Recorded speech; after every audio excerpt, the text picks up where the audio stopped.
Сәлем достар, арнама видеома қош келдіңіздер. Сіздермен бірге болған Тока Айкос және де бүгін менде Шатқын құрбының 3-ші бөлімі, яғни соңы. Сіздер менің активімді көтергендеріңізге уже рахмет, және де подписчигімді көтеріп жіберейік. Ал ендеше мен ақырындап сериалымды бастайын.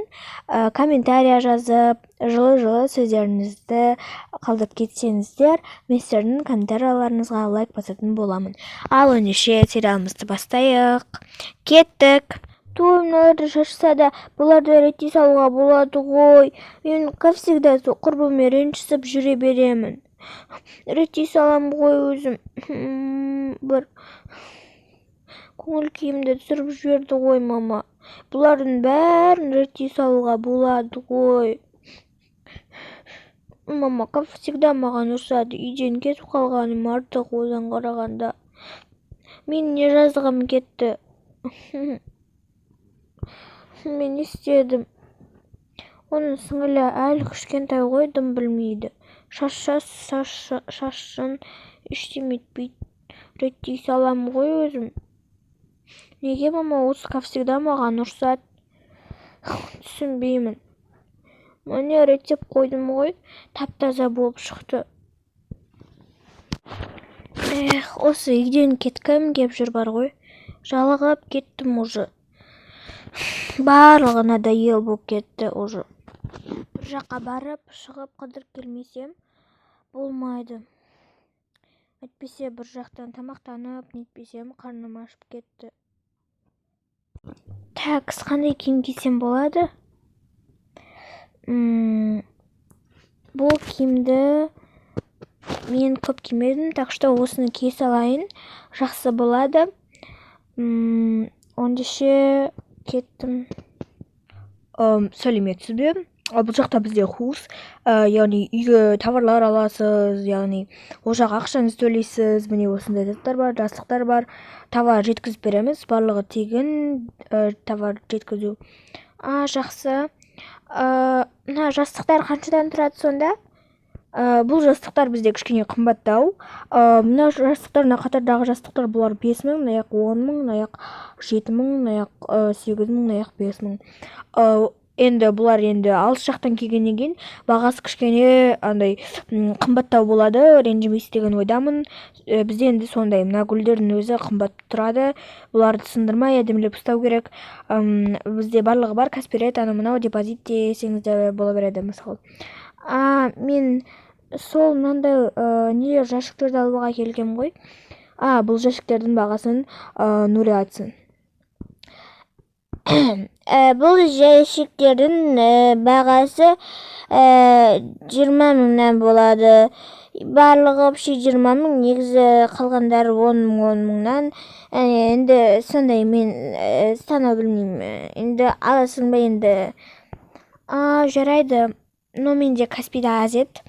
Қалған енді 5.000 беріп, 5.000 өзім келіп қайтарып кетсем болады. Жарайды онда. Өте күшті екенсіздер. Өте әдемі жер және де. Так, давай екеуміз мынандай сусын аламыз. Давай, алсақ алайық. Аяна. Так, мына жақта неше түрлі вкустармен бар екен. Біреуін алып ал өзіңе. Жарайды. Тоқташ, мен қазір келем. Жарайды. Сен қыз, алдында маған тиісіп, сен мамаң ұрысқан есіңде емес пе? Сіздерге ұрсуға болмайды. Сен араласпай кетші бар ары қарай. Жарайды, өздеріңіз біліңіздер. Привет, Аяна, қалайсың жаным, мені кешірші. Ондай өтірік сказқан керек емес маған. Мамаң кәдімгідей маған жаман ұрсып тастады ғой сенің. Білесің бе, сол сіңілім үшін мен ұрыс естіп шыдап тұрдым. Кешірші, өтіне, мен істеген жоқпын. Ондай өтірік кешірімім керек емес, уже менде өзімнің лучшая подругам бар. Сен айтқан, сен сондай жамансың. Фой, кринжсің сен. Сен деген бар ғой, мына қызға тиіскен. Нең кетіп еді бар ғой. мамаң да бір андай бастық екен ғой, осы ауылдың әкімі, қаланың әкімі болғаннан кейін өзінше болып мақтанып жүрсің ба? Жоқ, қыздар, олай емес. Мүлдем олай ойламаңдар. Мен негізі жақсы, өзімен өзім жүрген қарапайым қызбын ғой. Аяна, саған не болып қалды? Мені тез кешіруші едің ғой. Кетші, мен сенімен дос болғым да келмейді уже. Уже надоелымды шығарып жердің. Каждый раз осы бар ғой, шыдап жүрдім сенің мамаң ұрысқанына. Маған каждый раз ұрысады, ал менің мамам саған бір рет болсын ұрысты ма? Айтшы. Мен сенің үйіңе кірмеймін ғой, әйтпесе мен де ұрыс естуге дайын тұрам. Сондай сказкалардың маған өтпейді бар ғой. Нем, қыздар, кешіріңдерші. Мен сендерді қатты жақсы көрем, но сені танымаймын, бірақ білмеймін, өте әдемісің. Мен әдемілігіме қарамай-ақ қой, мен өзім сондаймын. Кетші бар, соны айтам. Мен ешкімге керек емеспін бұл жерде. Ойбай, қызым-ау, не болып қалды тағы да? Неге жылап отыра бересің осы? Жылағаннан не пайда табасың? Я, жылағаннан не пайда табамын? Сіздің не қатысыңыз бар? Мен бұл жерде жаман жағдайда тұрған кезде сіз мені наоборот қолдауыңыз керек, ал сіз мені кері итеріп жылама деп жатырсыз. Сіздер мені жақсы көрмейсіздер, осы бар ғой. Мен кеттім. Өлә, ана қызға не болған? Как всегда өйстіп жүреді, әйтеуір жылап. Шын ғой, енді жылағаннан не пайда табады по-любому. Қызық осы, әйтеуір осы қыз. Ай, бір тамақ жасап, бір шайымды ішіп алмасам.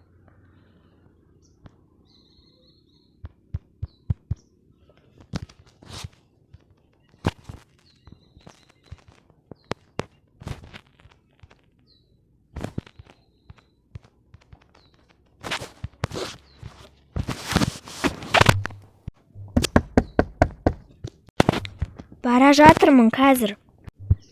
Кім болды екен? Өлә! Не болып қалды сендерге? Тәте, сәлеметсіз бе? Бізге көмек керек. Біз үйімізден айырылып қалдық.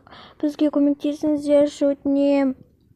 Ойбай, алдында ғана мына жақты шашып кетіп еді ғой қызың, неғып көмектесуім керек? Мен өздерің ақ барып квартираға тұрып, нормально тұрып атқан едіңдер ғой.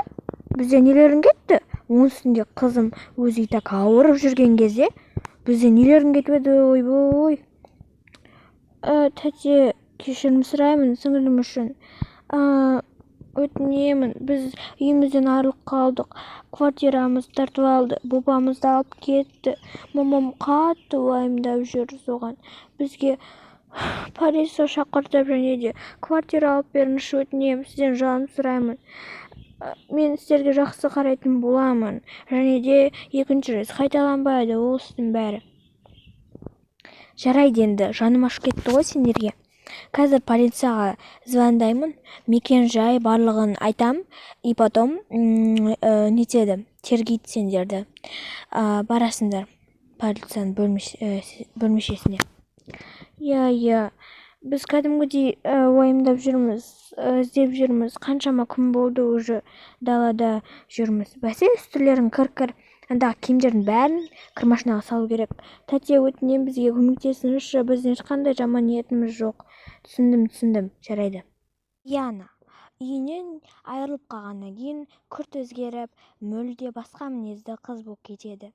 Және де ауырып қалады. Анап жатырмын. Білейін, сендердің уайымдарын маған уайым болды ғой. Тәте, кешіріңізші, бізге квартира және де бабамыз тауып берсеңіз, біз сізге тиіспейміз.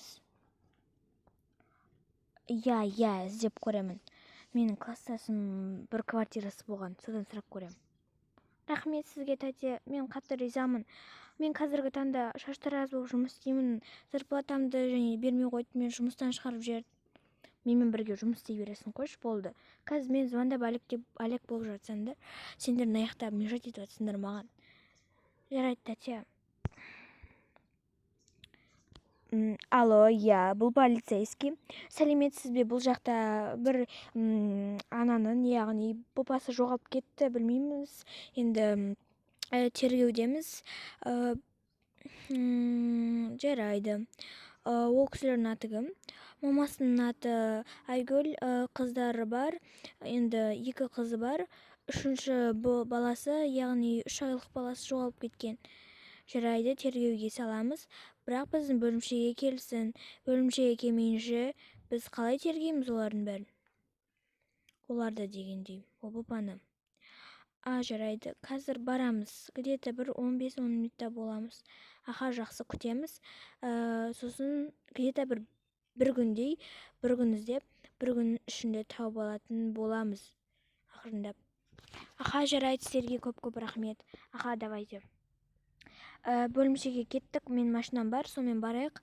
Әйтпесе табылмайды, енді сендермен сөйлесіп, қалай жоғалып кеткенін, соның бәрін сұрайды, сол үшін кеттік бөлімшеге. Тәте, сізге көп рахмет, Алла разы болсын. Қандайда рахметтерің керек жоқ, давайте кеттік. Айта беріңіз, сіз бе? Жоқ, мына 3 отбасы ғой. Бұл балалар жоғалып кеткен. Жарайды, мен қазір мына жаққа отырайын енді. Жарайды, ұстай тұрасыз ба? Ұстай тұрайын. Енді отырыңыз мына жерге, тергеу барлығын айтып беріңіз, жазып бәрін ақырындап көрсе беретін боламыз. Қалай жоғалып кетті? Яғни біз қызымыз екеуміз, 2 қызымыз барлығымыз, папа бар ол кезде. Сол кезде шопинг жасауға барғанбыз. Сенбі күні болған. Потом күрт өзгеріп, менің папам жоғалып кетті. Білмеймін қайда кетіп қалғанын. Және де мен бір киім таңдап жатқан кезде коляскада жатты. Сосын колясканы қараған кезде, тура колясканы қарап қалған кезде мен шок болдым. Жоқ болды балам. Потом енді ол ғой, аты Алихан болатын. Және де мен баламды таппай қалдым одан кейін. Білмеймін қай жаққа алып кеткенін, кәдімгідей уайымдап, және де квартирамнан айырылып қалдым. Жарайды, іздеуге салатын боламыз, бірақ 1-2 күн күтесіз. Мен бәрін жазып алдым, тергеудің бәрін жазып алдым, күтіңіз. Енді 1-2 күн күтіңдер шамалы. Жарай ма? Жақсы, күтеміз, сізге көп рахмет. Енді бізге квартира мәселе болып тұрғаны. Қазір шешемін. Ана қызда қалып қалды ғой, ол қыз үйде ме екен? Үйге барайықшы, үйге келген шығар. Барайықшы үйдік. Есікті ашатын біреу бар ма өзі? Ашыңдаршы есікті. Мыналар неме ашпайды, үйде кім бар өзі? Мама ашар, сол баяғы.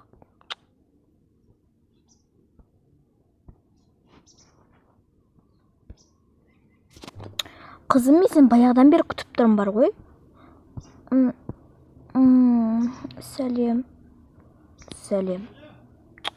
Мыналар кімдер вообще, мама? Сен подружкаң ғой, сен алпаң. Бабасын жоғалтып, үйінен айырылып, мамасы жұмысынан айырылып, сөйтіп маған келген ғой. Мен кешірші өтінемін, мен қазір мүлде басқа болып кеттім. Кешірдім. Маған алдындағы ауыр сөздеріңді ұмытқан жоқсың ба? Ұмытқан жоқпын. Кешірім сұрайым. Сәлем қызым, қалай? Жақсы, өзіңіз қалайсыз? Сіздің қызыңыз маған алдында жаман сөздер ұрсып тастады ғой. Білемін. Ол қыздың жанын шығару керек бар ғой, жақсылап тұрып. Сөйту керек қой. Қойшы болды. Және де кешкісін полицейлер келеді де баласын өзіне табыстайды. Біз арез дегенде таптық, яғни біз саған онда келіп тұрмыз ғой. Сіздерге көп рахмет. Жарайды, ондай сөздерді біз көп естігенбіз. Біз балаңызды осы ұрлықшыдан таптық, бергел.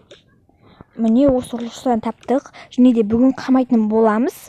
Енді балаңыз кішкене жаралы болып қапты, больницаға апарып емдетіп алдық. Сіздерге көп рахмет, мен қатты қуаныштымын. Және де Әлия қуанғаннан қатты жылап жібереді. Сендердің квартираларың құтты болсын, жандарым. Мен сендерді жақсы көремін, мен сендер үшін қуаныштымын.